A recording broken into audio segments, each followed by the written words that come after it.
Piero spoke urgently, trying to protect Lilith, but Clint couldn't make sense of the words. All he heard was, "Nyak, nyak, nyak, nyak, nyak, nyak, nyak, nyak," a strange noise coming from the alien. Realizing that Clint might not understand him, Piero paused, thinking for a moment. He then sprinted toward Clint and placed his hand on Clint's head, trying to absorb the human language. When Piero spoke again, Clint was astonished he could finally understand the alien. "My name is Piero. I'm sorry if we disturbed you, but please don't hurt my sister, Lilith," Piero pleaded. Clint, taken aback, responded, "No, I have no intention of hurting your sister. I was just concerned that she might be injured. I only wanted to help." Piero was delighted by what he heard. Lilith wasn't hurt too badly because she had the ability to heal her own body. Lilith also discovered more of her powers. Clint even let Lilith touch his head. Meanwhile, Bombi was still sound asleep. They shared stories about their lives and the challenges they had faced, becoming more comfortable with each other. "Tomorrow, I'll introduce you to my friends," Clint said. Piero felt a pang of fear, worrying that too many people might learn about them here on Earth. "Don't worry," Clint reassured him. "My friends are kind, and I promise I'll tell them not to share anything about you with others." Piero thought about it and smiled. "All right,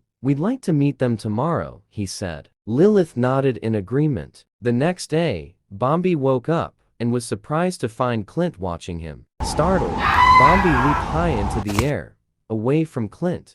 "Don't be afraid. He's our friend," Piero told Bombi.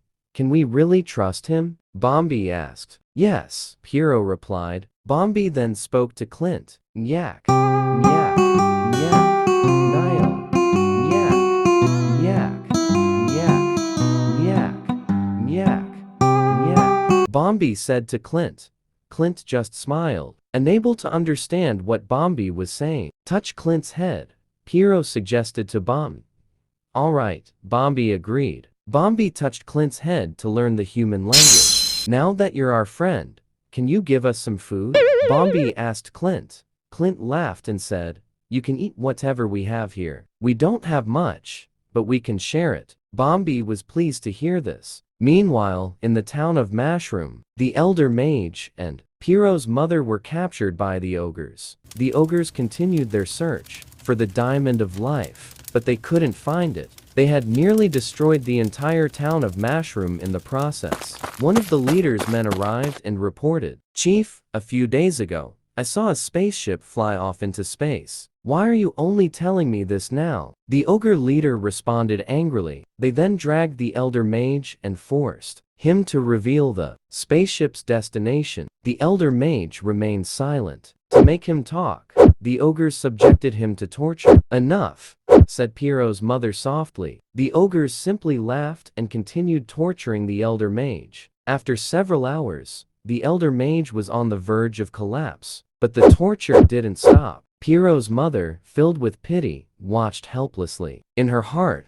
she prayed to Bathala. "Please, Bathala, keep my children safe on Earth, even if the ogres manage to reach them. My children, I know you can defeat the ogres. I trust you," she whispered to herself. "Stop," Piero's mother suddenly shouted. "I know where the spaceship is headed, but you must promise to stop torturing the elder mage," she added. The ogres paused and listened to her. "Where is it? And who is aboard the spaceship? I promise we will stop all this once we reclaim the Diamond of Life, which was stolen from us," the ogre leader said. "Don't tell them." The elder mage, now severely weakened and barely conscious, whispered, "The spaceship is headed for planet Earth.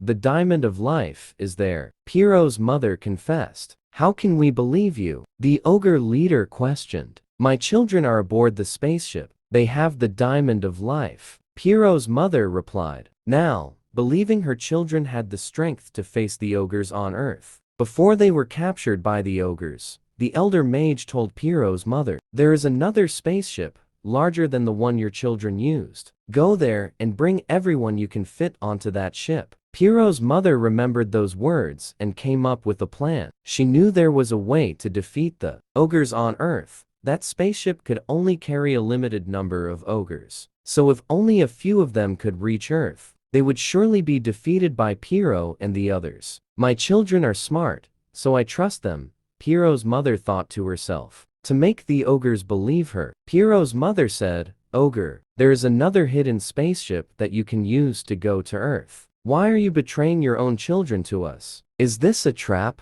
asked the ogre leader. "Yes, maybe it's a trap, because even if you follow them to Earth, you still won't defeat them," replied Piero's mother with a smile. "Ha ha ha," laughed the ogre leader. "Is that so? We'll see. Where is the spaceship?" Piero's mother told them where the larger spaceship was hidden. The ogres found it and boarded, but because of its limited capacity, only a few of them were able to fit. They then began their journey to Earth. Meanwhile, on planet Earth, Frank and Trina were on their way to Clint's house because Clint had a surprise for them. Excited, the two hurried to get there. When they arrived at Clint's house, they heard Clint talking to someone inside. "I thought Clint's grandma wasn't home," said Trina. "Then who's he talking to?" Frank asked, confused. Clint noticed that his friends had arrived. "Hey, Clint, who are you talking to? You said your grandma isn't here," Trina asked. Yeah, she's not here," Clint replied. "So, who are you talking to?" Frank asked again. Come in, let's go," Clint said, pulling Trina and Frank inside the house. As soon as they entered, Clint said, "Come out." His two friends were puzzled. Suddenly, 3 alien siblings appeared, shocking both Frank and Trina. Frank was about to run, while Trina stood frozen in place. "Don't worry, they're my friends now," Clint said, trying to calm them down. Frank couldn't believe it and was clearly terrified. "What did you say?"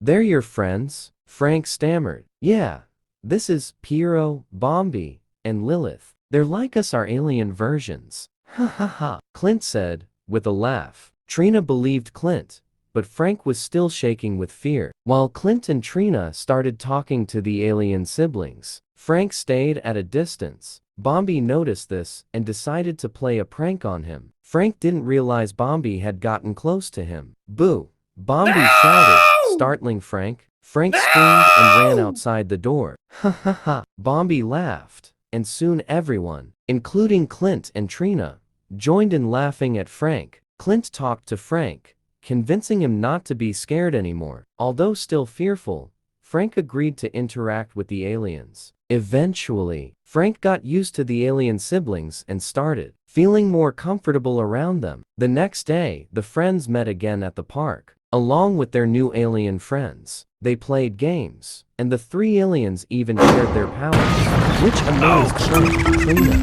and Clint. 2 days passed, and then the ogres arrived on Earth.